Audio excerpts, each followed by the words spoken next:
മയ്യത്തിനോട് ആദ്യമായിട്ട് ഖബറാണ് സംസാരിക്കുന്നതെന്ന് നബിയുനാ റസൂലുള്ളാഹി. അങ്ങനെ ഖബർ സംസാരിക്കുന്നു. അതുകൊണ്ട് ആ മൃഗങ്ങൾ പള്ളിക്കാട്ടി നിൽക്കാത്ത, ഓടാ കയറും പൊട്ടിച്ചിട്ട് ഓടാ നിൽക്കാ. കാരണം എന്തേ? ചുമന്നുകൊണ്ട് പോകുന്ന വാപ്പയുടെ മയ്യത്ത് ചുമന്നു കൊണ്ടുപോകുന്ന മക്കളോട് വാപ്പ പറയാ, മോനെ കൊണ്ടുപോകല്ലേടാ, എന്നോടൊരൽപ്പമെങ്കിലും നിനക്ക് ദയയും സ്നേഹം ഉണ്ടെങ്കിൽ ഉപ്പാനെ കൊണ്ടുപോയി ആ കുഴിയിടല്ലേ. ഇങ്ങനെ ഉപ്പ വിളിച്ചു പറയാ. ഉപ്പാടെ ആത്മാവ്, ഉമ്മാന്റെ ആത്മാവ്, സഹോദര നിന്റെ കൂട്ടുകാരന്റെ ആത്മാവ് ഇങ്ങനെ വിളിച്ചു പറയും. അത് കാണാൻ വയ്യാത്തോണ്ടാ മൃഗങ്ങളൊക്കെ ഓടുന്നത്. അള്ളാഹു കാക്കുമാറാകട്ടെ. ജനാസ കൊണ്ടുപോയി ഇനി എത്ര പറഞ്ഞാലും ഒരാളും നിന്നോട് കരുണ കാണിക്കില്ല. കൊണ്ടുപോയി അകത്തോട്ടിടും. അള്ളാഹുവേ ഒരു പിടി മണ്ണ് വാരി വെച്ചു, പലകയെടുത്ത് നിരത്തി. പിന്നെ മത്സരമാണ് മണ്ണ് വാരിയിടാൻ. അള്ളാഹുവേ മണ്ണ് വാരിയിടാൻ എന്തോ വലിയൊരു ആഘോഷം പോലെയാ. പച്ചയായ ഒരു മനുഷ്യന്റെ ശരീരത്തേക്കും മണ്ണ് വാരിയിടുമ്പോ രണ്ടാമതായിട്ട് അള്ളാഹുവിന്റെ പ്രവാചകൻ അവിടെന്ന് പറയുകയാ, ഞാനും നിങ്ങളും കേൾക്കാൻ പോകുന്ന രണ്ടാമത്തെ രംഗമെന്തെന്നറിയുമോ? തമാശയല്ല ചെറുപ്പക്കാരാ, തമാശയല്ല പെങ്ങള്. അള്ളാഹുവിന്റെ പ്രവാചകൻ അവിടെന്ന് പറയുന്നുണ്ട്, പള്ളിക്കാട്ടിൽ കിടക്കുന്ന സർവ്വ ഖബറാളികളും നിന്നോട് സംസാരിക്കുമെന്ന് നബി മുഹമ്മദ് മുസ്തഫ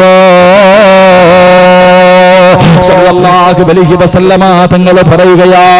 പള്ളിക്കാട്ടിലെ സർവ്വ ഖബറാളികളുടെ സംസാരം നമുക്ക് കേൾക്കാ. ചെറുപ്പക്കാരാ, ഒരുപാട് പേരുടെ മയ്യത്ത് കൊണ്ട് ഖബറടയ്ക്കുവനല്ലേ, ഒരുപാട് പേരുടെ ജനാസ ഞാനും നിങ്ങളും കൊണ്ടുപോയി ഖബറടക്കി വരല്ലേ. നിന്റെ ജനാസ ഖബറിന്റെ അകത്ത് ഇറക്കി വെച്ചിട്ട് എല്ലാവരും മണ്ണ് വാരിയിടുമ്പോ നിന്റെ ഖബറിന്റെ ചാരത്ത് കിടക്കുന്ന ഖബറാളികൾ അല്ലാഹുവിനെ മറന്നുകൊണ്ട് നടന്ന മനുഷ്യനാണെങ്കിൽ അവനെ വിളിക്കുന്നു, എടാ വൃത്തികെട്ടവരെ, എടീ വൃത്തികെട്ടവരെ, എടാ നശിച്ചു പോയവരെ. അല്ലാഹുവേ നിന്റെ ഖബറിന്റെ ചാരത്ത് കിടക്കുന്ന ഖബറാളികൾ മുഴുവനും അവിടെ നിന്ന് കരഞ്ഞുകൊണ്ട് നിന്നെ ശപിക്കുകയാ. എന്തിനാണ് ശപിക്കുന്നതെന്നറിയുമോ? അവര് ചോദിക്കുന്നു, എടാ നീയല്ലേടാ എന്റെ മയ്യത്ത് കുളിപ്പിച്ചത്, നീയല്ലേ എന്റെ ജനാസ പൊതിഞ്ഞത്, നീയല്ലേ ഖബറിന്റെ അകത്തിന്റെ ജനാസ ഇറക്കി വെച്ചത്, എനിക്ക് ഖബർ വെട്ടിയത് നീയായിരുന്നില്ലേടാ. എടാ എനിക്ക് തൗബ ചെയ്യാ സമയം കിട്ടിയില്ല, എനിക്ക് അല്ലാഹുവോട് ചെയ്തു പോയ പാപങ്ങളും നീ ഏറ്റു പറയാ സമയം കിട്ടിയില്ല. നിനക്കല്ല ഒരുപാട് അവസരം തന്നല്ലോ, ഒരുപാട് ചാൻസ് തന്നല്ലോ. എടാ ഒരു അസ്തഗ്ഫിറുല്ലാഹ് പറഞ്ഞാ മതിയായിരുന്നല്ലോ, അല്ലാഹു നിന്റെ പാപം മുഴുവനും പുറത്തു തരുമായിരുന്നല്ലോ. പറഞ്ഞില്ലല്ലോടാ, നീ ഇവിടെ തൗബ ചെയ്യാതെ മരിച്ചു പോയല്ലോടാ. നിന്റെ ചാരത്ത് കിടക്കുന്ന ഖബറാളികൾ മുഴുവനും നിന്നെ ശപിക്കുമെന്ന് നബി മുഹമ്മദ് മുസ്തഫ സല്ലല്ലാഹു അലൈഹി വസല്ലമ തങ്ങൾ പറയുമ്പോ, എന്റെ പ്രിയപ്പെട്ടവര്, തൗബ ചെയ്യാതെ മരിക്കരുത്, തൗബ ചെയ്യാതെ മരിക്കരുത്. തൗബ ചെയ്തിട്ട് മരിക്കാവോ? തൗബ ചെയ്തിട്ട് മരിച്ചാ കിട്ടുന്ന പ്രതിഫലം എന്തെന്നറിയുമോ? മജ്ലിസിനോട് ഓതിയ സദസ്സാറ് അല്ലാഹുവേ, ഈ സദസ്സിന്റെ അവസാനം ജീവിതത്തിൽ ചെയ്തു പോയ പാപങ്ങൾ മുഴുവനും പടച്ചറപ്പിന്റെ മുന്നിലേക്ക് ഇരു കരങ്ങൾ ഉയർത്തിയിട്ട് പൊട്ടിക്കരഞ്ഞുകൊണ്ട് ദുആ ചെയ്ത തൗബ ചെയ്തിട്ട് പിരിയാ. ഈ സദസ്സിൽ നിന്ന് തൗബ ചെയ്തിട്ട് പിരിഞ്ഞു പോകുന്ന ഏതെങ്കിലും ഒരു മനുഷ്യനുണ്ടല്ലോ, അവൻ ഒന്ന് രാത്രി മരണപ്പെട്ട ആ മനുഷ്യന്റെ ജനാസ നാളെ കുറ്റിത്തിരിവ് പള്ളിയുടെ ഖബർസ്ഥാനിലേക്ക് നിന്റെ ജനാസ കൊണ്ടുപോകുമ്പോ മറ്റുള്ള ഖബറാളികൾക്ക് നാളെ പെരുന്നാളിന്റെ ആഘോഷമോ, അവർക്ക് വല്ലാത്ത സന്തോഷമോ, നാളെ ഉത്സവമാണ്. ചെറുപ്പക്കാരോ, തൗബ ചെയ്ത ഒരു മനുഷ്യന്റെ ജനാസ പള്ളിക്കാട്ടിലേക്ക് കൊണ്ടു ചെല്ലുമ്പോ ഖബറാളികൾക്ക് വല്ലാത്ത സന്തോഷമോ. എന്താണ് കാരണമെന്നറിയോ? എന്താണ് കാരണമെന്നറിയോ? അല്ലാഹുവിന്റെ പ്രവാചകൻ സല്ലല്ലാഹു അലൈഹി വസല്ലമ തങ്ങൾ പറയുകയാണ്, ഇദാ മാത ശാബുൻ തായിബുൻ യർഫഉല്ലാഹു അദാബ മിൻ മഖാബിരിൽ മുസ്ലിമീന 40. പടച്ചവരെ, ജീവിതത്തിൽ ഏതെങ്കിലും ഒരു സമയത്ത് അറിഞ്ഞോ അറിയാതെയോ ചെയ്തു പോയവര് തെറ്റുണ്ടല്ലോ. അല്ലാഹുവേ, ഞാനൊരു തെറ്റ് ചെയ്തു തമ്പുരാനെ, അല്ലാഹുവേ നീ എനിക്ക് പുറത്തു തരണേ അല്ലാ. ജീവിതത്തിൽ ചെയ്തു പോയ ഒരു പാപം അല്ലാഹുവിനോട് ഏറ്റുപറഞ്ഞോ, നിന്റെ ജനാസ പള്ളിക്കാട്ടിലേക്ക് കൊണ്ടു ചെല്ലുമ്പോ നിന്റെ ഖബറിന്റെ ചാരത്ത് കിടക്കുന്ന 40 ഖബറാളികൾക്ക് നിന്റെ ബർക്കത്ത് കൊണ്ട് അല്ലാഹു പുറത്തു കൊടുക്കും. നിന്റെ മഹത്വം കൊണ്ട് നിന്റെ ചാരത്ത് കിടക്കുന്ന ഖബറാളികൾക്ക് പോലും അല്ലാഹു പുറത്തു കൊടുക്കുമെന്ന് ആദരവായ പ്രവാചകൻ നബി മുഹമ്മദ് മുസ്തഫ സല്ലല്ലാഹു അലൈഹി വസല്ലമ തങ്ങൾ പറയുകയാ, നീ മാത്രമല്ല രക്ഷപ്പെടുന്നത്, നിന്റെ ഖബറിന്റെ ചാരത്ത് കിടക്കുന്നവർ പോലും, നിന്റെ ഖബറിന്റെ പരിസരത്ത് കിടക്കുന്ന മറ്റുള്ള ഖബറാളികൾക്ക് പോലും അല്ലാഹു പുറത്തു കൊടുക്കുമെന്ന് നബി മുഹമ്മദ് മുസ്തഫ സല്ലല്ലാഹു അലൈഹി വസല്ലമ തങ്ങൾ പറയുമ്പോ, ചെറുപ്പക്കാരാ ഇന്ന് തൗബ ചെയ്യാതെ പിരിയല്ലേ പൊന്നുമോരെ. ചെയ്തു പോയ പാപങ്ങൾ മുഴുവനും അല്ലാഹുവിന്റെ മുന്നിൽ ഏറ്റുപറഞ്ഞിട്ട് പിരിഞ്ഞു പോയാ നിനക്ക് കിട്ടുന്ന പ്രതിഫലമല്ലോ, നിനക്ക് അല്ലാഹു തരുന്ന പ്രതിഫലമല്ല ഞാൻ പറഞ്ഞത്. നിന്റെ ഖബറിന്റെ ചാരത്ത് കിടക്കുന്നവർക്ക് പോലും അല്ലാഹു പുറത്തു കൊടുക്കുമെങ്കിൽ എന്റെ പ്രിയപ്പെട്ട പെങ്ങള് എന്തെല്ലാ പാപങ്ങൾ ചെയ്ത പെണ്ണുമോള്, ഒരുപാട് പാപങ്ങൾ ജീവിതത്തിൽ ചെയ്തവളല്ലേ, എവിടെ കൊണ്ട് കഴുകിക്കളയാറോ. അതുകൊണ്ട് പെങ്ങളെ തൗബ ചെയ്യാതെ പിരിയാ പാടില്ല. അല്ലാഹുവിന്റെ പ്രവാചകൻ അവിടെന്ന് പറയുകയാണ്, ഒരു ജനാസ ഖബറിന്റെ അകത്തിറക്കി വെക്കുമ്പോ ആ ഖബറിന്റെ ചാരത്തുള്ളവർ മുഴുവനും ആ മയ്യത്തിനോട് സംസാരിക്കുമെന്ന് നബി മുഹമ്മദ് മുസ്തഫ സല്ലല്ലാഹു അലൈഹി വസല്ലമ തങ്ങൾ പറയുമ്പോ, മൂന്നാമത്തെ രംഗമെന്തെന്നറിയുവോ,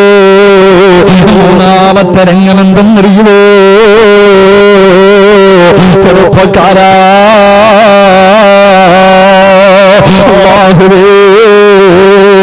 പ്രവാചകൻ സല്ലല്ലാഹു അലൈഹി വസല്ലമ തങ്ങൾ അവിടെന്ന് പറഞ്ഞു തരികയാ, പൊന്നുമോനെ ഖബറിന്റെ അകത്തേക്ക് ജനാസ ഇറക്കി വെക്കുമല്ലോ. ഏതൊരു മനുഷ്യന്റെയും ജനാസ ഖബറിന്റെ അകത്ത് ഇറക്കി വെച്ചു, പലവിടത്ത് നിരത്തി, എല്ലാവരും ഖബറിന്റെ മുകളിലേക്ക് മണ്ണ് വാരി എറിഞ്ഞു. അവസാനം അല്ലാഹുവേ ഖബറിന്റെ മുകളിൽ മണ്ണൊക്കെ ഇട്ട് കഴിഞ്ഞു, 2 ചെടികളെടുത്ത് നട്ട് കഴിഞ്ഞു, ഒരു ബക്കറ്റ് വെള്ളമെടുത്തിട്ട് ഖബറിന്റെ മുകളിൽ ഒടിച്ചു കഴിഞ്ഞു. പള്ളിയിലെ ഉസ്താദ് ഖബറിന്റെ ചാരത്തേക്ക് കടന്നു വന്നു, പള്ളിയിലെ ഉസ്താദ് ഖബറിന്റെ ചാരത്ത് വന്നു.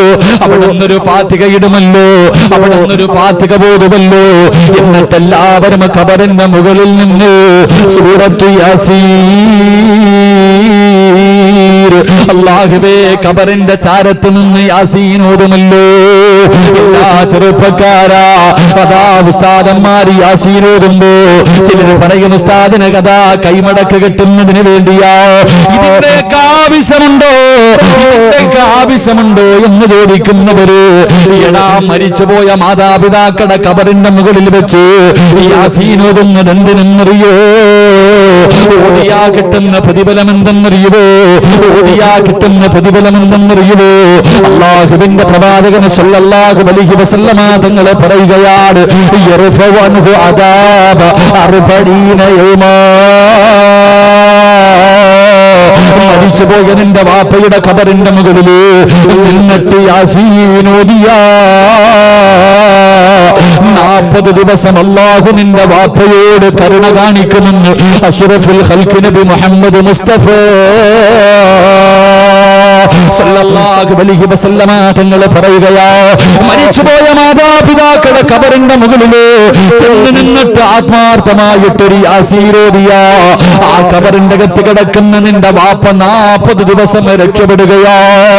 അല്ലാഹു അദാബുകളെ തൊട്ട് കാക്കുകയാണ്. പടച്ചറബ് കരുണ കാണിക്കുമെന്ന് പ്രവാചകൻ പറയുമ്പോ, ചെറുപ്പക്കാരാ ഖുർആനിനെ കുറിച്ച് എന്തേ ചിന്തിക്കാത്തത്? ലൗ അൻസൽനാ ഹാദൽ ഖുർആൻ അലാ ജബലിൻ ലറഅയ്തഹു ഖാസിയൻ മുതസദ്ദിയൻ മിൻ ഖശിയത്തില്ലാഹ് വതിൽകൽ അംസാലു നളിബുഹാ ലിന്നാസി ലഅല്ലഹും യതഫക്കറൂൻ. ഈ ഖുർആനെങ്ങാനും ഒരു പർവ്വതത്തിന്റെ മുകൾ തട്ടിലിറക്കിയിരുന്നെങ്കിൽ ഭയന്നിട്ട് ആ പർവ്വതം പോലും പൊടിഞ്ഞു പോകുമായിരുന്നു. ചെറുപ്പക്കാരാ, എന്തേ മോരെ ചിന്തിക്കാത്തത്? എന്തേ ചെറുപ്പക്കാരാ ചിന്തിക്കാത്തത്? അതുകൊണ്ട് എന്റെ പ്രിയമുള്ളവര്, അതാ മയ്യത്തിന്റെ ഖബറിന്റെ മുകളിൽ വെച്ച് യാസീൻ ഓതിയാൽ ആ ഖബറിന്റെ അകത്ത് കിടക്കുന്ന മനുഷ്യന് ഇത്രയും പ്രതിഫലം കിട്ടുമെങ്കിൽ സുബ്ഹാനല്ലാഹ്. ആ ഖബറിന്റെ അകത്ത് കിടക്കുന്ന മനുഷ്യന് ഖുർആൻ ഓതുന്നവനാണെങ്കിൽ, ഖുർആൻ ഓതിയവനാണെങ്കിൽ, ഖുർആൻ പഠിച്ചവനായിരുന്നെങ്കിൽ, ഖുർആനിനെ ഇഷ്ടപ്പെട്ടവനായിരുന്നെങ്കിൽ, ഖുർആനിനെ സ്നേഹിച്ചവനായിരുന്നെങ്കിൽ അല്ലാഹു കൊടുക്കുന്ന പ്രതിഫലം എന്താ? മൂന്നാമത്തെ രംഗം ഇതാണെന്ന് നബി മുഹമ്മദ് മുസ്തഫ. നബി മുഹമ്മദ് മുസ്തഫ. എന്തിനാ ഉസ്താദെ ഖബറിന്റെ മൊളി വെച്ച് യാസീൻ ഓതുന്നത്? കൈമടക്കോല്ലം മേടിക്കാനാ? അല്ലടാ അനിയ. റസൂലുള്ളാഹി തങ്ങൾ പറഞ്ഞു, ഖബറിന്റെ മുകളിൽ വെച്ച് യാസീൻ ഓതിയാൽ 40 ദിവസം അല്ലാഹു ആ മയ്യത്തിനോട് കരുണ കാണിക്കുമെന്ന് നബി മുഹമ്മദ് മുസ്തഫ. ഉറക്കെ നബി മുഹമ്മദ് മുസ്തഫ. ഉറക്കെ നബി മുഹമ്മദ് മുസ്തഫ. അല്ലാഹു സാലിഹായ സന്താനങ്ങളിൽ എന്നെയും നിങ്ങളെയും പെടുത്തുമാറാകട്ടെ.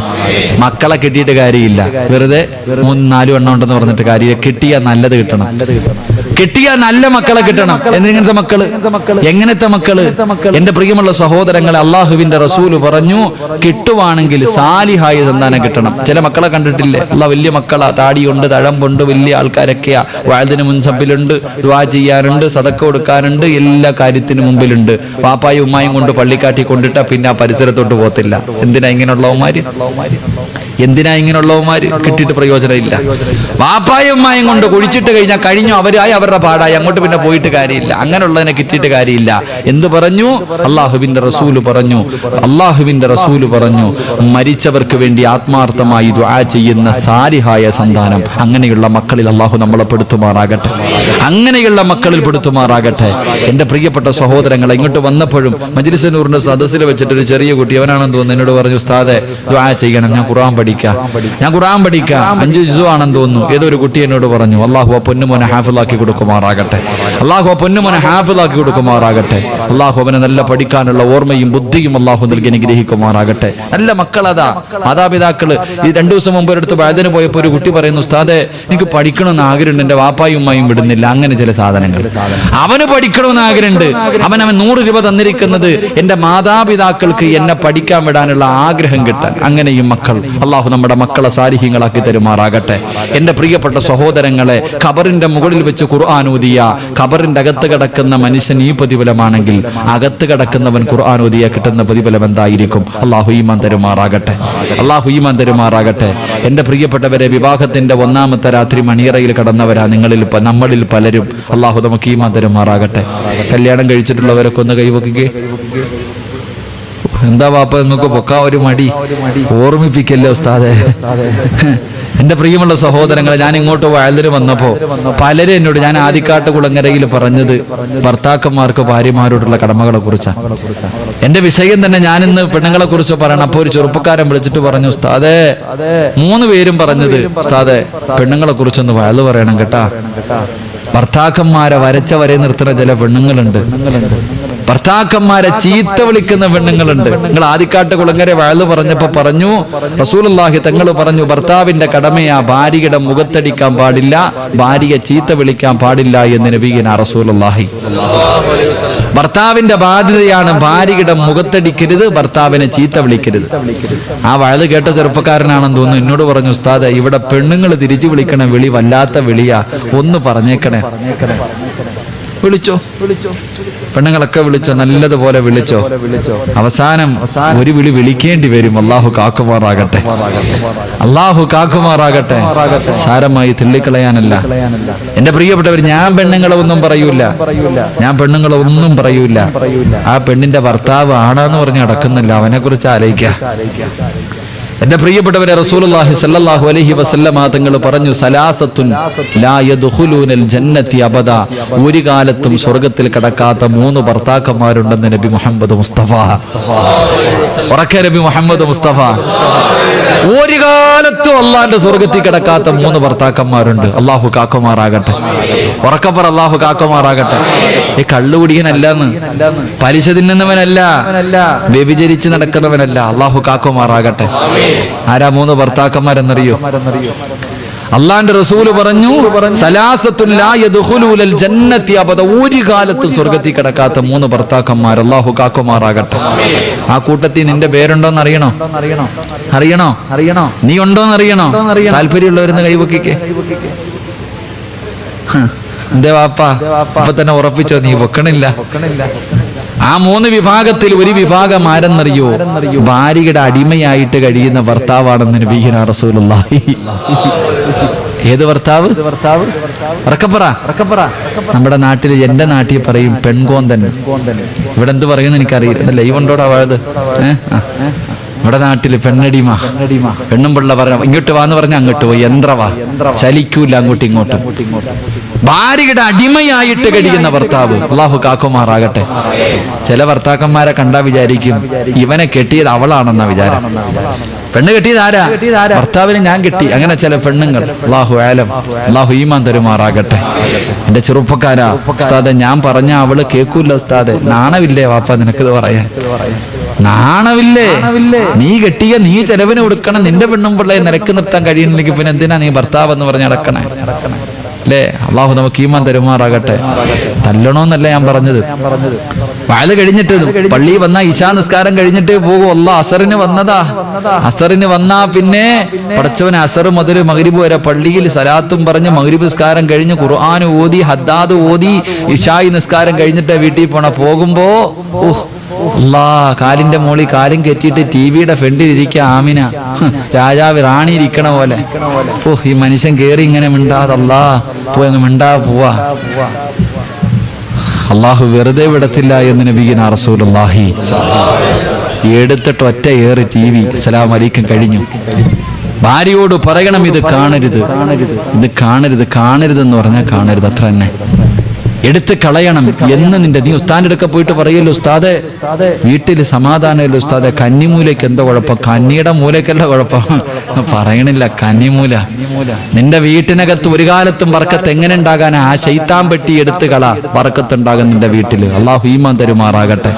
എടുത്ത് കളയണം. ഇസ്ലാം പറയുന്നില്ല നീ പറയുന്നത് അനുസരിക്കാത്ത ഭാര്യയ്ക്ക് ചെലവിന് കൊടുക്കാൻ ഒരു ദീനും പറയുന്നില്ല. നീ പറയുന്നത് കാണണ്ടെന്ന് പറഞ്ഞാൽ കാണും. 5 നയാ പൈസ നീ ചെലവിന് കൊടുക്കണ്ട. അള്ളാഹു ഈമാൻ തരുമാറാകട്ടെ. ഭർത്താവ് പറയുന്നത് അനുസരിക്കാത്ത ഭാര്യയ്ക്ക് ചെലവിന് കൊടുക്കാൻ ഇസ്ലാം പഠിപ്പിക്കുന്നില്ല. അള്ളാഹു ഈമാൻ തരുമാറാകട്ടെ. ഭാര്യയെ തല്ലണോന്ന് ഞാൻ പറയില്ല. റസൂലുള്ളാഹി തങ്ങൾ പറഞ്ഞു നിങ്ങളുടെ ഭാര്യയെ നിങ്ങൾ തല്ലാൻ പാടില്ല. റസൂലുള്ളാഹി തല്ലിയിട്ടുമില്ല. അള്ളാഹു നമുക്ക് ഈമാൻ തരുമാറാകട്ടെ. എന്നാൽ ചില സമയത്ത് പെണ്ണുങ്ങൾ താതാന്ന് പറഞ്ഞ് പുറകെ നടക്കും. കൊടുക്കാതിരിക്കാൻ പറ്റുമോ? എന്റെ പ്രിയപ്പെട്ടവരോട് പറയുന്നത്, ഭാര്യ പെണ്ണുങ്ങൾക്ക് പെട്ടെന്ന് ദേഷ്യം വരും. പെണ്ണുങ്ങൾക്ക് ദേഷ്യമുണ്ടായ ആണുങ്ങൾ മിണ്ടാതിരിക്കല ഏറ്റവും നല്ലത്. ഭർത്താക്കന്മാര് മിണ്ടരുത്, സംസാരിക്കാതിരിക്കുക. കാരണം എന്തേ? നീ എന്തെങ്കിലും സംസാരിച്ച അവൾ അതിന് മറുപടി പറയും. നീ അതിന് മറുപടി പറയുമ്പോ അവള് വീണ്ടും പറയും തറതല. അവസാനം പറഞ്ഞു പിന്നെ പറച്ചിലൊന്നുമില്ല, പെടലിക്കൊന്ന് കൊടുക്കും. കൊണ്ട മേടിച്ചോണ്ട് എങ്ങും പോയിരിക്കൂല, പിന്നെയും താതാന്ന് പറഞ്ഞ് പുറകെ നടക്കും.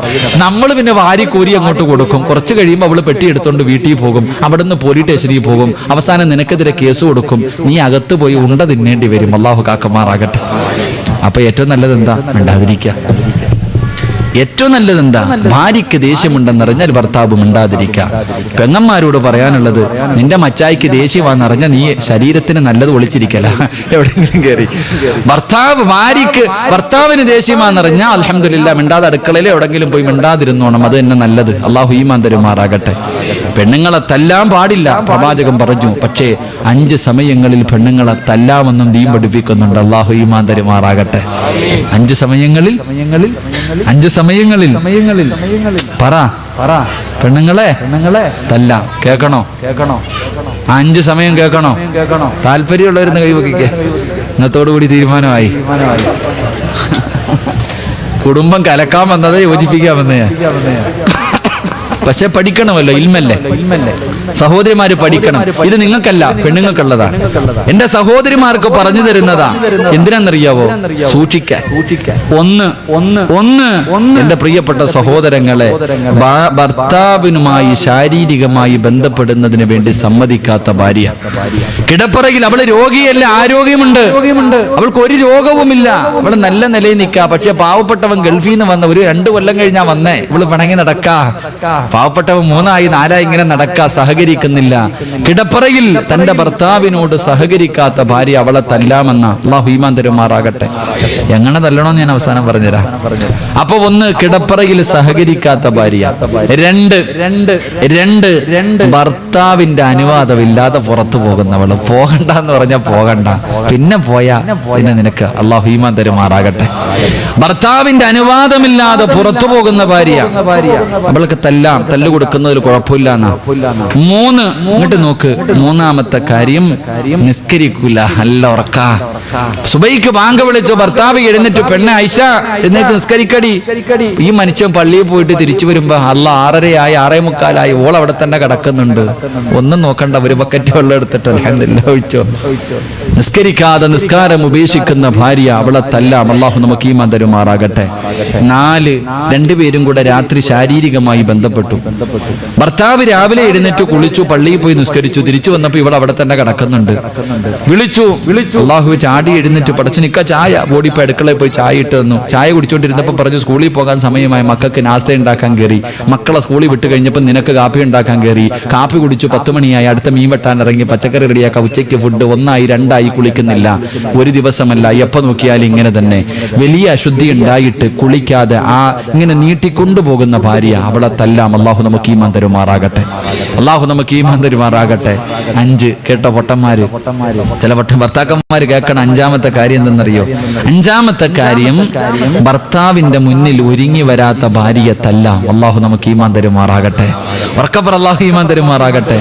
അവൾക്ക് സ്വർണം വാങ്ങിക്കൊടുക്കും, ചോദിക്കുന്ന എല്ലാ വസ്ത്രവും നീ വാങ്ങിക്കൊടുക്കും. ഇന്ന് വരെ നീ കണ്ടിട്ടുണ്ടോ ഇതുവല്ലോ? ഇന്ന് വരെ നീ ഇതുവെല്ലാം കണ്ടിട്ടുണ്ടോ? നിന്റെ ഭാര്യ വരുന്നത് കൂറ മാക്സി ഇട്ടുകൊണ്ട് വരും, അടുക്കളയിൽ നിന്ന് നേരെ കയറിയിട്ട്. നീ എന്ത് സ്വർണം വാങ്ങിക്കൊടുത്തിട്ടുണ്ട്, സാരി വാങ്ങിക്കൊടുത്തിട്ടുണ്ട്, ചുരിദാർ വാങ്ങിക്കൊടുത്തിട്ടുണ്ട്. ഇതൊക്കെ കല്യാണത്തിന് പോകുമ്പോ നാട്ടുകാരെ കാണിക്കാൻ നിന്റെ ഭാര്യ. നീ എന്തിനാ ഇത് വാങ്ങിക്കൊടുത്തേ? എന്തിനാ ഇത് വാങ്ങിക്കൊടുത്തേ? മഹാനായ നബിയുനാ റസൂലുള്ളാഹി സ്വല്ലല്ലാഹു അലൈഹി വസല്ലമ തങ്ങൾക്ക് മൈലാഞ്ചി ഇടാതെ കിടപ്പറയിൽ വരുന്ന ഭാര്യ ഇഷ്ടമായിരുന്നില്ല, സുറുമ ഇടാതെ വരുന്ന ഭാര്യ ഇഷ്ടമായിരുന്നില്ല എന്ന് ചരിത്രം പഠിപ്പിക്കുന്നു. കല്യാണത്തിന്റെ അന്നെങ്ങാണ്ട് നിന്റെ ഭാര്യ സുറുമയിട്ടതാ നീ കണ്ടിട്ടത്? ഭാര്യ മൈലാഞ്ചി ഇട്ടുകൊണ്ട് വന്നത് അന്നാ, പിന്നിന്നവരെ കണ്ടിട്ടുണ്ടോ? ഇല്ല ചെറുപ്പക്കാരാ. എടാ, നീ നിന്റെ ഭാര്യയോട് പറയണം, 50 60 അലമാരിക്കകത്ത് നിറച്ചു വെക്കാനുള്ളതല്ല, നീ കഷ്ടപ്പെട്ടുണ്ടാക്കിയ പൈസ കൊടുത്ത് ഇട്ടോണ്ട് വാടി കാണട്ടെ. ഒരു ചുരിദാർ ആദ്യം കാണേണ്ടത് ഞാനാ, നീ ഇട്ടോണ്ട് വാ. സാരി നീ ഉടുത്തോണ്ട് വാ. അത് ആദ്യം നിന്റെ മുന്നിൽ ഒരുങ്ങി വരാത്ത ഭാര്യ, അവളെ തല്ലാം. അള്ളാഹു നമുക്ക് ഈമാൻ തരുമാറാകട്ടെ. എങ്ങനെ തല്ലണം? പട്ടിയെ തല്ലണം പോലെ തല്ലരുത്. മുട്ടിന് താഴെ പൊട്ടാത്ത രീതിയിൽ തല്ലു കൊടുക്കണം. അള്ളാഹു ഈമാൻ തരുമാറാകട്ടെ. അപ്പൊ ഞാൻ പറഞ്ഞു വന്നത്, എന്റെ പ്രിയപ്പെട്ട സഹോദരിമാര് നല്ലതുപോലെ സൂക്ഷിക്കുക. അള്ളാഹുവിന്റെ സ്വർഗം നിനക്ക് കിട്ടാക്കനിയായി പോകും. അള്ളാഹു നമുക്ക് ഈമാൻ തരുമാറാകട്ടെ. എന്റെ പ്രിയമുള്ള സഹോദരങ്ങളെ, ഞാൻ എന്ത് പറഞ്ഞപ്പോഴാണ് അങ്ങ് പോയത്? എന്തോ പറഞ്ഞപ്പോ പോയതാ. എന്താ പറഞ്ഞോണ്ടിരുന്നേ? അപ്പൊ ഖബർ, മണിയറ അവിടെ തന്നെ. മണിയറ ഇവിടെയല്ല. എന്റെ പ്രിയമുള്ള സഹോദരങ്ങളെ, ഈ സദസ്സിലിരിക്കുന്ന ആർക്കെങ്കിലും മണിയറയാണ് മണിയറയാക്കേണ്ടത്. അൽ ഖബറു അവ്വലു മൻസിലിൻ മിൻ മനാസിലിൽ ആഖിറ. മണ്ണറയാണ് മണിയറയാക്കേണ്ടത്. ആർക്കെങ്കിലും മണിയറയാക്കാൻ ആഗ്രഹമുണ്ടോ? ആർക്കെങ്കിലും കുത്തിത്തെരുവ് പള്ളിയുടെ കബർസാരിലേക്ക് 3 കഷ്ടം വെള്ളത്തുടി? അല്ലാഹുവേ, അതിന് കരയില്ല, മോഡലില്ല. ജീവിതത്തിൽ ഒരിക്കലും ധരിക്കാത്ത 3 കഷ്ടം വെള്ളത്തുണിക്കകത്ത് പൊതിഞ്ഞിട്ട് പച്ചമണ്ണിലേക്ക് നിന്റെ മയ്യത്തിറക്കി വെക്കുമ്പോ ആ മണ്ണറ മണിയറയാക്കടോ. അല്ലാഹുവിന്റെ പ്രവാചകൻ അവിടെന്ന് പറയുകയാണ്, വിശുദ്ധമായ ഖുർആനിലെ ഒരേ ഒരു സൂറത്ത് അല്ലാഹുവിന്റെ റസൂൽ പറയുകയാണ്, പരിശുദ്ധമായ ഖുർആനിലെ 30 ആയത്തുള്ള ഒരു ചെറിയ സൂറത്തുണ്ടല്ലോ, ആ സൂറത്ത് ഏതെങ്കിലും ഒരു മനുഷ്യനല്ലാ ദിവസവും ഓതിയാ അവന്റെ മണ്ണറ അല്ലാഹു മണിയറയാക്കി കൊടുക്കുമെന്ന് നബി മുഹമ്മദ് മുസ്തഫ സല്ലല്ലാഹു അലൈഹി വസല്ലമ തങ്ങൾ പറയുമ്പോ ഏത് സൂറത്താണെന്നറിയുമോ ചെറുപ്പക്കാരാ? നിന്റെ മണ്ണറ മണിയറയാക്കാ, നിന്റെ 6 അടി മണ്ണ സ്വർഗമാക്കാ. സ്വർഗത്തിന്റെ വിരിപ്പിന്റെ മുകളിൽ, സ്വർഗത്തിന്റെ വിരിപ്പിന്റെ മുകളിൽ കാലിന്റെ ഭാഗത്ത് നിന്റെ ജീവിതത്തിലെ ഏറ്റവും വലിയ അഭിലാഷമായ സ്വർഗത്തിന്റെ കവാടം ഇങ്ങനെ തുറക്കുകയാ. എന്തിനാടാ പൊന്നുമോരെ ഖബറിന്റെ അകത്ത് വരുന്ന മലക്കുകൾ പോലും നിന്നോട് പറയുന്നതെന്നറിയുമോ? ലംഘനവും മറ്റില്ലാറേ ഫിർദൗസ് പുതുമണവാളൻ ഉറങ്ങുന്നത് പോലെ ഇതിനകത്ത് കിടന്നുറങ്ങടാ എന്ന മലക്കുകൾ പറയുന്നത് കേൾക്കടോ ചെറുപ്പക്കാരാ. ഓതണ്ട സൂറത്ത് ഏതെന്നറിയുമോ? അല്ലാഹുവിന്റെ വിശുദ്ധമായ ഖുർആനിലെ സൂറത്തുൽ മുൽക്ക് ഉണ്ടല്ലോ. ബിസ്മില്ലാഹിർ റഹ്മാനിർ റഹീം. തബാറകല്ലദീ ബിയദിഹിൽ മുൽകു വഹുവ അലാ കുല്ലി ശൈഇൻ ഖദീർ. സൂറത്തുൽ മുൽക്ക് ഉണ്ടല്ലോ, സൂറത്തുൽ മുൽക്ക് ഉണ്ടല്ലോ. തബാറകല്ലദീ എന്ന് പറയുന്ന തുടങ്ങുന്ന സൂറത്തുണ്ടല്ലോ. ഈ സൂറത്ത് ഏതെങ്കിലും മനുഷ്യൻ എല്ലാ ദിവസവും ഓതിയാ അവന്റെ മണ്ണറ അല്ലാഹു മണിയറയാക്കുമെന്ന് നബി മുഹമ്മദ് മുസ്തഫ സല്ലല്ലാഹു അലൈഹി വസല്ലമ തങ്ങൾ പറയുമ്പോ ഓടേണ്ടതെപ്പോഴാണെന്നറിയുവോ വാപ്പാ? ഓടേണ്ടതെപ്പോഴാണെന്നറിയുവോ പെങ്ങളേ? മഗ്രിബിന്റെ ഇശാഇന്റെ ഇടയിലുള്ള സമയമുണ്ടല്ലോ, അല്ലാഹുവേ ഏറ്റവും പുണ്യമായ സമയമുണ്ടല്ലോ, ഹിജാബത്തുള്ള സമയമുണ്ടല്ലോ, പഠിച്ചാ മനസ്സിലാകുന്ന സമയമുണ്ടല്ലോ. മഗ്രിബിന്റെ ഇശാഇന്റെ ഇടയില് ആ സമയത്താണ് മണ്ണറ മണിയറയാക്കാറുള്ള സൂറത്ത് ഓതേണ്ടതെന്ന് പ്രവാചകൻ പറയുമ്പോ എന്റെ പ്രിയപ്പെട്ട പെങ്ങന്മാരെ, ആ സമയത്താണ് എന്റെ ഉമ്മയിരുന്ന് കരയുന്നത്, എന്റെ പെങ്ങളിരുന്ന് കരയുന്നത്. മരണത്തെ കുറിച്ചോർത്തല്ല, ഖബറിനെ കുറിച്ചോർത്തല്ല, മാരക രോഗങ്ങളെ കുറിച്ചോർത്തല്ല, മഹ്ശറയെ കുറിച്ചല്ല, ഖബറിന്റെ ഏകാന്തതയെ കുറിച്ചല്ല, അല്ലാഹുവിന്റെ വിചാരണയെ കുറിച്ചോർത്തല്ല. പിന്നെ മുടിയെല്ലാം നരച്ചുപോയ ഒരുപാട് രോഗങ്ങൾക്ക് നടുവിലൂടെ കടന്നു പോകുന്ന അതാ മരണത്തിലേക്ക് കാലം നീട്ടിയിരിക്കുന്ന എന്റെ പ്രിയപ്പെട്ട ഉമ്മമാര് പടച്ചവരെ കണ്ണിലൂടെ കണ്ടിറങ്ങുന്നതാ നിറഞ്ഞു വിടുകയാണ്. എപ്പോഴെന്നറിയുവോ? എന്ത് കണ്ടിട്ടെന്നറിയോ? സീരിയല് കണ്ടിട്ട് എന്റെ ഉമ്മമാരിരുന്ന് കരയുന്ന സരയവാ. അല്ലാ, എങ്ങനെ കഴിയുന്ന ഉമ്മ പണത്തിനു വേണ്ടി കരയുന്നവര് പെണ്ണിന്റെ കണ്ണുനീര് കണ്ടിട്ട് എന്റെ ഉമ്മമാരിരുന്ന് കരയുമ്പോ എന്റെ ഉമ്മമാരെ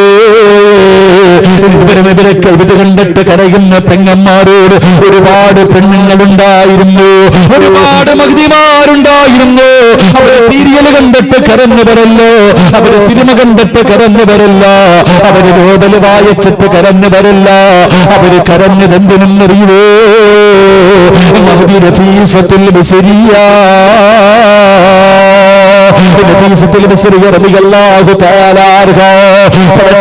സ്വന്തം കൈകൊണ്ട് കബറ് കുടിച്ചിട്ട്, സ്വന്തം കൈകൊണ്ട് കബറ് കുടിച്ചു.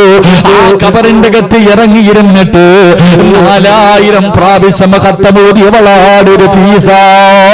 സ്വന്തം കൈകൊണ്ട് കബറ് കുടിച്ച് കബറിന്റെ അകത്ത് ഇറങ്ങിയിരുന്നിട്ട് 4000 പ്രാവശ്യം അല്ലാഹുവിന്റെ ഖുർആൻ ആദ്യം മുതൽ അവസാനം വരെ ഓതിയ മഹദിയാണ് നഫീസത്തുൽ മിസ്രിയ. ആ നഫീസത്തുൽ മിസ്രിയ റളിയല്ലാഹു തആല അൻഹ ആ ഖബറിന്റെ അകത്തിരുന്നു കൊണ്ട് ജീവിതത്തിൽ ഏറ്റവും കൂടുതൽ പ്രാവശ്യം ഓതിയത് ഒരായത്താ. ആയത്ത് ഓതിക്കഴിഞ്ഞാ നഫീസ ബോധം കെട്ട് വീഴുമായിരുന്നു. കണ്ണിൽ നിന്ന് വീഴുന്ന കണ്ണുനീര് കാരണം ഖബറ് പോലും നനഞ്ഞുപോയി പെങ്ങള്, ഖബറിലെ മണ്ണ് പോലും നനഞ്ഞുപോയി പെങ്ങള്. ഏതായത്തെന്നറിയുവോ? ഇന്നലെ ദൈനാ അനുകാലം വജഹീമാ. ോദിക്കഴിഞ്ഞ് ബോധം കെട്ട് വീടുമായിരുന്നു. വായിച്ചു നോക്കണം പെങ്ങള്. അതുപോലെ മഹദിയായ മൈമൂനത്തുൽ മിസ്രിയ. ആരാണ് മൈമൂനാരോ? അല്ലാഹുവേ, യുവത്വത്തിന്റെ നടുവിലൂടെ നടന്നുപോയ മൈമൂന. നിന്നെ പോലെ വിചാരമുള്ള പച്ചകറച്ചികളുള്ള നിന്നെക്കാളും സുന്ദരിയായ മൈമൂനത്തുൽ മിസ്രിയ എന്ന് പറയുന്ന പെങ്ങളുണ്ടല്ലോ. അല്ലാഹുവേ, തന്നെ കാണാമെന്ന ചെറുപ്പക്കാരനുണ്ടല്ലോ. പഠിക്കണം പെണ്ണുമോള്. അവരെയാണ് നിന്റെ ഹൃദയത്തിന്റെ അകത്ത് രാജകുമാരിയെ പോലെ കൊണ്ടു നടക്കേണ്ടത്. അവരെയാണ് നീ മോഡലാക്കി മനസ്സിലാക്കേണ്ടത് മൈമൂനത്തുൽ മിസ്രിയാനെ കാണാമെന്ന് റബിയ എന്ന് പറയുന്ന ചെറുപ്പക്കാരനോട് തന്റെ പെണ്ണ് കാണാമെന്നവനാണ്. ആ ചെറുപ്പക്കാരനോട് പറയുന്ന റബിയ, എനിക്കൊരാഗ്രഹമുണ്ട്, സാധിച്ചു തരുവോ? എനിക്കൊരു മോഹമുണ്ട്, സാധിച്ചു തരുവോ? എന്റെ മൈമൂന, നിങ്ങളുടെ നാവ് കൊണ്ട് അല്ലാഹുവിന്റെ ഖുർആൻ ഓതുവോ? നിങ്ങളുടെ നാവ് കൊണ്ട് ഖുർആൻ ഓതുവോ? അല്ലാഹുവേ, പുതുമണവാട്ടിയുടെ ആഗ്രഹമാണല്ലോ. റബിയ എന്ന് പറയുന്ന ചെറുപ്പക്കാർ തന്റെ പുതുമണവാട്ടിക്ക് പരിശുദ്ധമായ ഖുർആനിലെ ഒരു സൂറത്ത് ഓതുകയാണ്. സൂറത്തുൽ മുസമ്മിൽ. യാ അയ്യുഹൽ മുസമ്മിൽ ഖുമിൽ ലൈല ഇല്ലാ ഖലീലാ നിസ്ഫഹു അവ ഇൻഖുസ് മിൻഹു ഖലീലാ ഔ സിദ് അലൈഹി വറദ്ദിൽ ഖുർആന തർതീലാ. സൂറത്തുൽ മുസമ്മിൽ ഇങ്ങനെ ഓതുകയാണ്. മൈമൂന ലയിച്ചിരിക്കുകയാ, അല്ലാഹുവിന്റെ ഖുർആനിൽ ഇങ്ങനെ ലയിച്ചിരിക്കുകയാ. അവസാനം ഓതിയോതി ഇന്നലദൈനാ അൻകാലം വജഹീമാ. ഓരേണ്ട താമസമുണ്ടല്ലോ, രണ്ടുപേരും പിടഞ്ഞു വീഴുകയാണ്. രണ്ടുപേരും പിടഞ്ഞു വീഴുകയാ. രണ്ടുപേരുടെയും കൈകാല് വിറയ്ക്കുകയാ, കണ്ണുകൾ നിറഞ്ഞൊഴുകുകയാണ്. അല്ലാഹുവേ, മൈമൂന പറയുന്നു റബിയ, ഒരിക്കൽ കൂടെ ഓതി റബിയ. റബിയ എന്ന് പറയുന്ന ചെറുപ്പക്കാരൻ പറയുന്നു, എന്നെ കൊണ്ട് കഴിയില്ല മൈമൂന, എന്റെ നാവ് പൊങ്ങൂല, ആയത്തോടാൻ എന്നെ കൊണ്ട് കഴിയൂല. മൈമൂന എന്ന സുന്ദരിയായ പെണ്ണ് പറയുന്നു, റബിയ, സ്വർഗത്തിലെ ഭാര്യയാണ് റബിയ, ഞാൻ നിന്റെ സ്വർഗത്തിലെ ഭാര്യ, എനിക്ക് വേണ്ടി ഖുർആനിലെ ഒരു ആയത്തോതുവോ? റബിയ എന്ന് പറയുന്ന ചെറുപ്പക്കാർ, അല്ലാഹുവേ, മരണത്തിന്റെ വക്കിലെ രോഗങ്ങളുമായി കഴിഞ്ഞിട്ട് പോലും ജീവിയുടെ ഫ്രണ്ടിലിരുന്ന് കരയുന്ന എന്റെ പ്രിയപ്പെട്ട ഉമ്മമാരുടെ ഹൃദയത്തിൽ ഇറങ്ങിട്ട് ആ സുന്ദരിയായ പെണ്ണ് കാണാമെന്ന് ചെറുപ്പക്കാരോട് യാചിക്കുകയാ. ഞാൻ നിന്റെ സ്വർഗത്തിലെ ഭാര്യയാണ്, ഞാൻ നിന്റെ സ്വർഗത്തിലെ ഭാര്യയാണ്, ഒരിക്കൽ കൂടെ ആയത്തൊന്ന് ഓതു റബിയ. പടച്ചവരെ, റബിയ എന്ന് പറയുന്ന ചെറുപ്പക്കാർ ഇന്നലെ ദൈനാ അനുകാലം വജഹീമാ وطعاما ذا غصة وعذابا أليما. പിന്നെ എഴുന്നേറ്റില്ല പെങ്ങന്മാരെ, അല്ലാഹുവിന്റെ വിശുദ്ധമായ ഖുർആനിലെ ഒറ്റ ആയത്ത് ഓതിക്കഴിഞ്ഞപ്പോ പിന്നെ മൈമൂന എഴുന്നേറ്റില്ല. വെള്ളത്തുടിയിൽ പൊതിഞ്ഞിട്ട് പള്ളിക്കാട്ടിൽ കൊണ്ടുപോയി കബറടക്കിയെന്ന് ചരിത്രം പഠിപ്പിക്കുമ്പോ എന്റെ പ്രിയപ്പെട്ട ഉമ്മമാരെ, എന്റെ പ്രിയപ്പെട്ട ചെറുപ്പക്കാരാ, അല്ലാഹുവിന്റെ ഖുർആൻ നെഞ്ചത്തേക്ക് ചേർത്ത് പിടിക്കടാ പൊന്നുപോരെ. ഒരുപാട് കാലം ജീവിക്കണമെന്നില്ല, ഒരുപാട് കാലം ജീവിക്കണമെന്നില്ല. എന്റെ പ്രിയപ്പെട്ട യുവത്വേ, മഹാനായ സഅദ് ഇബ്നു മുആദ് എന്ന് പറയുന്ന ചെറുപ്പക്കാർ 30ാമത്തെ വയസ്സിലാടാ മുസ്ലിമായത്. 36ാമത്തെ വയസ്സിൽ വഫാത്തായി പോരെ. 6 കൊല്ലമേ മുസ്ലിമായി ജീവിച്ചുള്ളൂ. പോലെ 30ഉം 40ഉം 50ഉം കൊല്ലം ജീവിച്ചില്ല. 6 കൊല്ലമാ മുസ്ലിമായി ജീവിച്ചത്. ആ ചെറുപ്പക്കാരൻ മരിച്ചപ്പോ അല്ലാഹുവിന്റെ അർശ് കുലുങ്ങിയടാ പോരെ. അതാണാ ജീവിതമെന്ന് പറഞ്ഞോ. 6 കൊല്ലം മുസ്ലിമായി ജീവിച്ച ചെറുപ്പക്കാരൻ മരിച്ചപ്പോ അല്ലാഹുവിന്റെ അർശ് കുലുങ്ങിയടാ. അല്ലാഹുവേ, മണൽത്തരികൾ പോലെ, വൃക്ഷങ്ങൾ പോലെ കടന്നുപോയി ചെറുപ്പക്കാരാ. ആ ചെറുപ്പക്കാരന്റെ ജനാസ കൊണ്ടുപോകുമ്പോ ചുമന്നു കൊണ്ടുപോയ മലക്കുകൾ, ചുമന്നു കൊണ്ടുപോയ സ്വഹാബത്ത് റസൂലുള്ളാഹിയോട് പറഞ്ഞു, നബിയേ, യാ റസൂലല്ലാഹ്, മയ്യത്തിന് ഭാരമില്ല നബിയേ. റസൂലുള്ള പറഞ്ഞ മറുപടി എന്തെന്നറിയോ?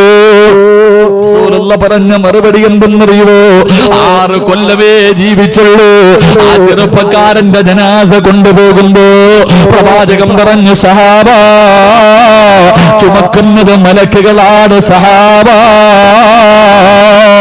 മലക്കുകളാണ് മയ്യത്ത് ചുമന്നത്. റസൂലുള്ള തള്ളവിരൽ കുത്തിയിട്ട് നടക്കുകയാ. എന്തേ നബിയേ? സ്ഥലമില്ല സഹാബ, സ്ഥലമില്ല സഹാബ. 70,000 മലക്കുകൾ ഇറങ്ങി വന്നു സഹാബ. എനിക്ക് നടക്കാ സ്ഥലമില്ല സഹാബ. എന്തിനാടാ അല്ല കൊടുത്തത്? ഈ പ്രതിഫലം കൊടുക്കാനുള്ള കാരണം ഖുർആനിനെ ഇഷ്ടപ്പെട്ടത് കൊണ്ടാ. മഹാനായ സയ്യിദുനാ ഉസ്മാൻ ഇബ്നു അഫ്ഫാൻ റളിയല്ലാഹു തആല അൻഹു മദീനയിലെ ജന്നത്തുൽ ബഖീയിൽ പോകുമ്പോൾ കാണാവടാ ജന്നത്തുൽ ബഖീയുടെ മധ്യസ്ഥാനത്ത് നെഞ്ചു വിരിച്ച് കിടക്കുന്ന ഉസ്മാൻ തങ്ങളെ. വീടിന്റെ അകത്തിരുന്ന് ഖുർആൻ ഓതിക്കൊണ്ടിരിക്കുന്ന സമയത്താണ് ശത്രുക്കൾ വീടിന്റെ അകത്തേക്ക് കൊല്ലുന്നതിന് വേണ്ടി കടന്നു വരുന്നത്. ഉസ്മാൻ തങ്ങളുടെ പ്രിയപ്പെട്ട ഭാര്യ വീടിന്റെ മുന്നിൽ നിന്ന് തടയുകയാണ്. അവര് കൈവെട്ടി മുറിച്ചു, കാല് വെട്ടി മുറിച്ചു. ഉസ്മാൻ തങ്ങളുടെ ഭാര്യയുടെ മുടിയിൽ പിടിച്ച് വലിച്ച് വീടിന്റെ വെളിയിൽ കൊണ്ട് വലിച്ചെറിഞ്ഞിട്ട് ശത്രുക്കൾ മുഴുവനും തന്റെ ചുറ്റുഭാഗത്ത് കൂടി നിൽക്കുമ്പോ അല്ലാഹുവിന്റെ ഖുർആൻ ഓതിക്കൊണ്ടിരിക്കുകയായിരുന്നു ചെറുപ്പക്കാരാ. എടാ വിട്ടില്ലടാ പൊന്നുമാരെ, കടാര കുത്തിയിറക്കിയിട്ട് മരണത്തോട് മല്ലടിക്കുന്ന സമയത്തോട് ഉസ്മാൻ തങ്ങൾ തന്റെ കയ്യിലിരുന്ന ഖുർആൻ നെഞ്ചത്തേക്ക് ചേർത്ത് പിടിച്ചടാ. മരണത്തോട് മല്ലടിക്കുമ്പോഴും ഖുർആൻ താഴെ വെച്ചില്ല. ഉസ്മാൻ തങ്ങളുടെ ശരീരത്തിലൂടെ രക്തമിങ്ങനെ ഒലിക്കുകയാണ്. അല്ലാഹുവിന്റെ ഖുർആനിന്റെ മുകളിൽ വീഴുകയാ. ഓതിക്കൊണ്ടിരുന്ന ഖുർആനിന്റെ മുകളിലേക്ക് ഉസ്മാൻ തങ്ങളുടെ ചൂട് രക്തമിങ്ങനെ വീഴുകയാണ്. ഉസ്മാൻ തങ്ങൾ നോക്കി, എവിടെയാണ് തന്റെ രക്തം വീണത്? ഏതായത്തിന്റെ മുകളിലാണ് വീണത്?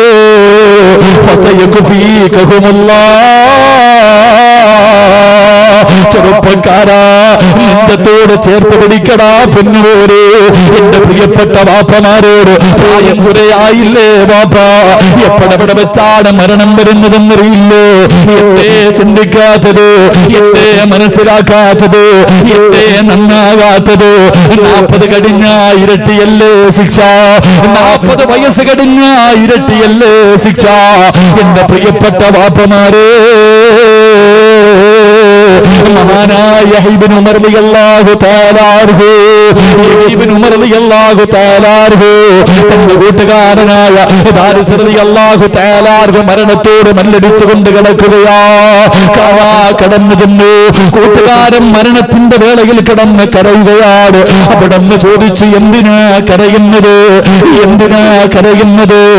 മരണത്തെ പേടിച്ചിട്ടാണ്, മരണത്തെ പേടിച്ചിട്ടാണ്. അവിടെ നിന്ന് പറഞ്ഞ മറുപടി എന്തെന്നറിയുമോ കൂട്ടുകാരാ? ഞാൻ മരിച്ചു കഴിഞ്ഞ ഈ കാണുന്ന പായന്റെ കബറിന്റെ അകത്ത് വെക്കടേ. കൂട്ടുകാരനോട് പറയുകയാ, മരണത്തിന്റെ വേളയിൽ കിടക്കുമ്പോ അല്ലാഹു തആല തന്റെ കൂട്ടുകാരനോട് പറയുകയാണ്, ഞാൻ മരിച്ചു കഴിഞ്ഞ ഈ കീറിപ്പറഞ്ഞ പായന്റെ കബറിന്റെ അകത്ത് വെക്കടേ. എന്തിനെന്ന് ചോദിക്കുമ്പോ അവിടെ നിന്ന് പറയുന്നു, കൂട്ടുകാരാ, ഈ പായിക്കകത്തിരുന്നാണ് ഞാൻ നിസ്കരിച്ചത്. ഈ പായിക്കകത്തിരുന്നാണ് ഞാൻ ഇത്രയും കാലം നിസ്കരിച്ചത്. ഞാൻ കരയുന്നത് എന്തിനെന്നറിയോ? നാളെ മുതൽ എനിക്ക് നിസ്കരിക്കാൻ കഴിയില്ലല്ലോ. അല്ലാ, നിസ്കരിക്കുമ്പോ കിട്ടുന്ന ഒരു ആനന്ദമുണ്ടല്ലോ, നിസ്കരിക്കുമ്പോ കിട്ടുന്ന ഒരു സുഖമുണ്ടല്ലോ. നാളെ മുതൽ എനിക്കിനി നിസ്കരിക്കാൻ കഴിയില്ലല്ലോ, ആനന്ദം എനിക്ക് കിട്ടില്ലല്ലോ. അതുകൊണ്ട് ഇത്രയും കാലം ഞാൻ ഈ പായിക്കകത്താണ് നിസ്കരിച്ചത്. അതുകൊണ്ട് എന്റെ കബറിന്റെ അകത്ത് ഈ പാവക്കടേ. എന്നിട്ട് കൂട്ടുകാരനോട് പറയുകയാണ്, ഈ ധരിച്ചിരിക്കുന്ന വസ്ത്രത്തോടുകൂടി വേണമെന്ന കഫൻ പൊതിയാ. ഈ ധരിച്ചിരിക്കുന്ന വസ്ത്രത്തോടുകൂടി വേണമെന്ന കഫൻ പൊതിയാ. കാരണം എന്തെന്നറിയോ എന്റെ ഉപ്പമാരേ? അവിടെ നിന്ന് പറഞ്ഞ മറുപടി എന്തെന്നറിയോ? 8,000 പ്രാവശ്യം അല്ലാഹുവിന്റെ ഖുർആൻ ഓതിയപ്പോൾ ഞാൻ ധരിച്ചിരുന്ന വസ്ത്രമാ. 114 സൂറത്തുകള് 8,000 പ്രാവശ്യം ആദ്യം മുതൽ അവസാനം വരെ ഓതിയത് ഈ വസ്ത്രവും ധരിച്ചിട്ടാണ്. എന്റെ കണ്ണുനീര് വീണ വസ്ത്രമോ, എന്റെ കണ്ണീര് വീണ വസ്ത്രമോ. അതുകൊണ്ട് എന്റെ കഫൻ പൊതിയുമ്പോ ഈ വലിച്ചിരിക്കുന്ന വസ്ത്രത്തോടുകൂടി വേണം എന്നെ കഫം പൊതിയാ. മഹാനവറുകൾ അവസാനമായി പറഞ്ഞതെന്തെന്നറിയുമോ? ഞാൻ മരിച്ചു കഴിഞ്ഞാ ഈ വീടിന്റെ അകത്ത് ആ സഞ്ചിക്കത്തിരിക്കുന്ന ഗോതമ്പുണ്ടല്ലോ, ആ സഞ്ചിക്കകത്തിരിക്കുന്ന ഗോതമ്പുണ്ടല്ലോ, അതേതെങ്കിലും പാവങ്ങൾക്ക് കൊടുക്കട്, അതേതെങ്കിലും പാവങ്ങൾക്ക് കൊടുക്കട്. കാരണം എന്റെതെന്ന് പറയാൻ അതല്ലാതെ ഈ ദുനിയാവിലൊന്നുമില്ല. അതും കൂടെ സദഖ കൊടുക്കട് എന്ന് പറഞ്ഞിട്ട്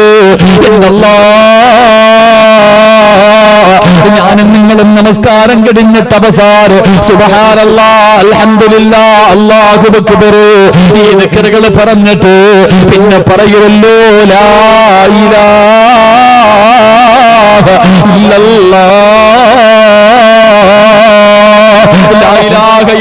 പറയുമല്ലോ. ഇങ്ങനെ കൈകൊണ്ട് 10 പ്രാവശ്യം എണ്ണുമല്ലോ. മഹാനവറുകളെ കേറിക്കിടന്നു, മഹാനവറുകളെ കേറിക്കിടന്നു. ഇങ്ങനെ എണ്ണിയടാ ചെറുപ്പക്കാരാ വാപ്പമാരേ. ലാ ഇലാഹ ഇല്ലല്ലാഹ് എന്ന് പറഞ്ഞുകൊണ്ടിങ്ങനെ അതാ കൈകൊണ്ടിങ്ങനെ എണ്ണം പിടിക്കുകയാണ്. അവസാനം 10ാമത്തെ പ്രാവശ്യം ലാ ഇലാഹ ഇല്ലല്ലാഹ് എന്ന് പറഞ്ഞുകൊണ്ട് പിന്നെ അങ്ങ് കണ്ണടിച്ചു വാപ്പാ. അവിടത്തെ കണ്ണങ്ങടഞ്ഞു പോയി. മരണമെന്ന് പറഞ്ഞാൽ എങ്ങനെയാണ്? കൊതി തോന്നാറില്ലേ? പലരുടെയും ജനാസ കാണുമ്പോ കൊതി തോന്നാറില്ലേ? പഠിച്ചവരെ സമസ്ത എന്ന പടുവൃക്ഷത്തിന്റെ പണ്ഡിതന്മാർ കൊതി തോന്നിയിട്ടുണ്ട് ചെറുപ്പക്കാരോ. അവരുടെയൊക്കെ ചരിത്രം വായിക്കുമ്പോ ശംസുല്ലമയെ കുറിച്ച്, കണ്ണിയത്ത് ഉസ്താദിനെ കുറിച്ച്, ചെറുശ്ശേരി ഉസ്താദിനെ കുറിച്ച്, കോയക്കുട്ടി ഉസ്താദിനെ കുറിച്ച് അല്ലാഹുവേ പറയുമ്പോ 1000 നാവാ പൊന്നുപോലെ എന്തൊരു മരണമായിരുന്നടാ ചെറുപ്പക്കാരാ. എത്ര പ്രാവശ്യമാ മയ്യത്ത് നിസ്കരിച്ചത്? നിസ്കാരം അല്ലാഹുവേ ഇനി നിസ്കരിക്കുന്നില്ല. ജനാസ കബറടക്കണമെന്ന് പറയുമ്പോ പോകുന്ന സമയത്ത് അവസാന സുബഹിയുടെ ഭാഗിന്റെ ജവാബ് പറഞ്ഞു ലാ ഇലാഹ ഇല്ലല്ലാഹ്. അള്ളാന്റെ പള്ളിയിൽ നിന്ന് സുബഹി ബാങ്ക് വിളിക്കുമ്പോ അതിന്റെ ജവാബ് പറഞ്ഞിട്ട് കണ്ണടച്ച മഹാര പറക്കാൻ കഴിയോ? പടച്ചവരേ, ജീവിച്ചിരുന്ന കാലത്ത് കബറ് കുടിച്ചിട്ട് കോയക്കുട്ടി ഉസ്താദിനെ മറക്കാൻ കഴിയോ? അല്ലാഹുവേ, പുഞ്ചിരിച്ചുകൊണ്ട് കിടന്ന ചെറുശ്ശേരി ഉസ്താദിനെ മറക്കാൻ കഴിയോ? എന്റെ പ്രിയപ്പെട്ട ചെറുപ്പക്കാരാ, പോകുമ്പോ കൊതിപ്പിച്ചിട്ട് പോരവടാ പൊന്നുമോരെ. കാണാ വരുന്നവര് കൊതിക്കണമടാ. നിന്റെ മയ്യത്ത് കാണുന്ന ഓരോ മനുഷ്യരും നീ മരിച്ചതുപോലെ മരിക്കാൻ കൊതിക്കണം. 40 പേര് പറയുന്ന 40 പേര് നല്ലത് പറയുന്നവരും മരണം കിട്ടാ ശ്രമിക്കു ചെറുപ്പക്കാരാ. എന്റെ വാപ്പ മരിച്ചത് വെള്ളിയാഴ്ച രാവില, ഉമ്മ മരിച്ചത് റമളാൻ മാസത്തിലാ എന്ന് ഞെളിഞ്ഞുകൊണ്ട് പറഞ്ഞു നടന്നിട്ട് നിനക്കൊന്നും കിട്ടാറില്ല. നിന്റെ ഉപ്പ വെള്ളിയാഴ്ച രാവി മരിച്ച മനുഷ്യർ സ്വർഗമുണ്ട്, നിനക്കൊന്നും കിട്ടാറില്ലോ. നിനക്ക് എന്തെങ്കിലും കിട്ടണമെങ്കില് നീയും ആ വാപ്പയുടെ മകനാകണം. വാപ്പ പോയതിനേക്കാളും നല്ലതുപോലെ, വാപ്പ പോയതിനേക്കാളും നല്ലതുപോലെ വെള്ളിയാഴ്ച രാവിലെ ചുറ്റുഭാഗത്ത് നിൽക്കുന്നവർ മുഴുവനും കേൾക്ക ലാ ഇലാഹ ഇല്ലല്ലാഹ് എന്ന് പറഞ്ഞിട്ട് ചിരിച്ചോണ്ട് കിടക്കണം ചെറുപ്പക്കാരാ. കാണാ വരുന്നവര് പറയണത് അവന്റെ മുഖത്തെ പ്രകാശം കണ്ടോ, അവന്റെ മുഖത്തെ പുഞ്ചിരി കണ്ടോ? അവൻ ഉറങ്ങുകയാ. ജീവിച്ചിരുന്ന കാലം മുഴുവനും നിന്നെ കുറ്റം പറഞ്ഞവന് പറയണം മരിച്ചാൽ ഇവരെ പോലെ മരിക്കണം. അല്ലാഹുവേ, അങ്ങനെയുള്ള മരണം തരണമല്ലോ.